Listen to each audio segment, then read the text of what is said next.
कहानी है रामपुर गांव की, जहां के मर्द महिलाओं को हमेशा नीचा दिखाने की कोशिश में रहते। अरे अभी तक खाना नहीं आया, क्या मुझे एक और शादी करने की जरूरत है? नहीं जी नहीं, ऐसा मत करना, वरना मैं कहाँ जाऊंगी। खाना लेकर मैं अभी आई जी। गांव की पंचायत में भी फैसले हमेशा औरतों के खिलाफ ही रहते।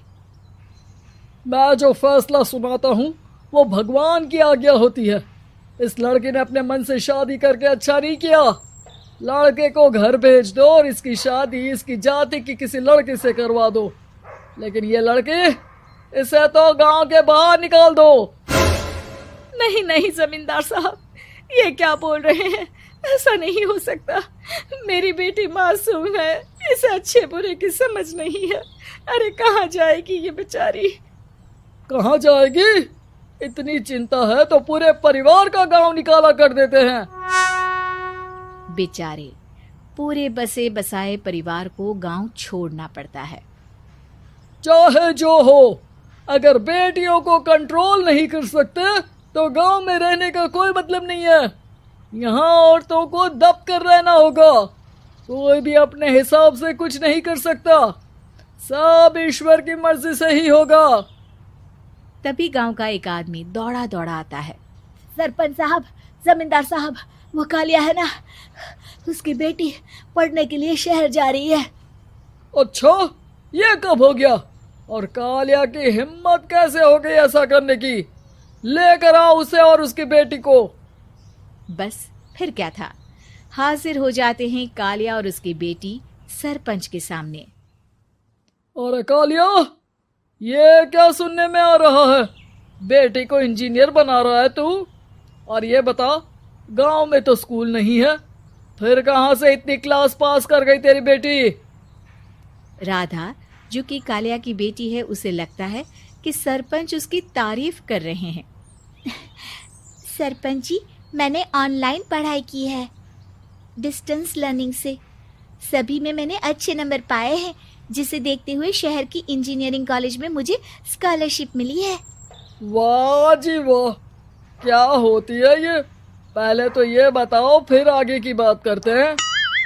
पूरा गांव राधा की बात सुन रहा था और राधा बोलती जा रही थी।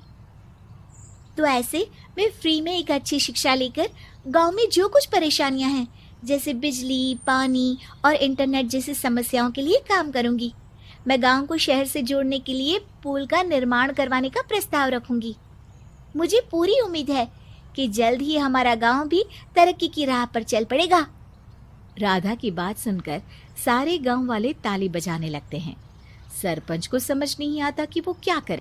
चुप रह नादान लड़की, गांव के खिलाफ जाने के लिए तुझे गांव से बेदखल कर दिया जाएगा, वो भी पूरे परिवार के साथ। और हाँ, अगर ठीक से गांव में रहना चाहती है तो ये पढ़ाई लिखाई छोड़ दे।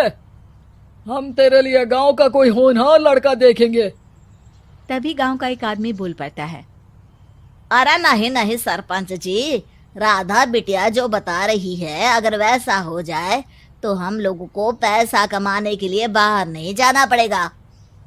हाँ जी, और ना ही कोसों दूर पानी के लिए भटकना पड़ेगा।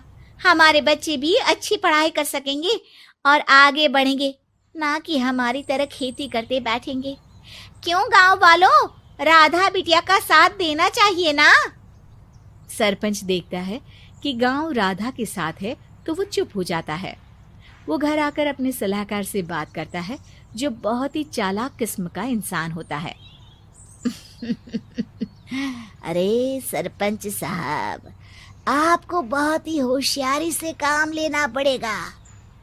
एक बार गांव तरक्की कर गया, यहाँ के बालक पढ़ लिए तो कोई ना पूछेगा आपको। और फिर ये जो बेटा और बेटी है ना आपके, इनको भी आम लोगों की तरह ही जीवन जीना होगा। हाँ, लेकिन करे तो क्या करे? वो ना आप मुझ पर छोड़ दीजिए, बस मैं जैसा बोलूं करते जाइए। अगले रोज सुबह जब गांव वाले सोकर उठते हैं तो राधा के घर के बाहर और साथ ही वो लोग जिन्होंने राधा का सपोर्ट किया था, उनके घर के आगे लाल रंग से कल आऊंगी लिखा होता है। कल आऊंगी, यह क्या होता है? अरे यह तो खून से लिखा है, लगता है कोई भूत प्रेत या चुड़ैल का साया है। चलो सरपंच जी के पास चलते हैं। सभी सरपंच के पास जाकर उसे सारी बात बताते हैं। अरे ये तो बड़ी मुश्किल की बात है। चलो मैं एक बाबा को जानता हूँ, उन्हें बुला लेता हूँ। सरपंच बाबा को लेकर गांव के घर के बाहर जाता है। ओहो, तो ये वो चुड़ैल है जो उन लोगों को निशाना बनाते हैं जो गांव को बदलने का सपना देखते हैं। वो गांव को ऐसे ही संपन्न देखना चाहती है, वो नहीं चाहती कि कोई बाहरी यहाँ का कायाकल्प करे। क्या तुम लोगों में से किसी ने गांव को बदलने की सोच रखी है? तभी राधा की माँ रोते रोते आती है। मेरी राधा घर से गायब हो गई है। अरे कोई तो बचाओ, मेरी बच्ची कहाँ गई?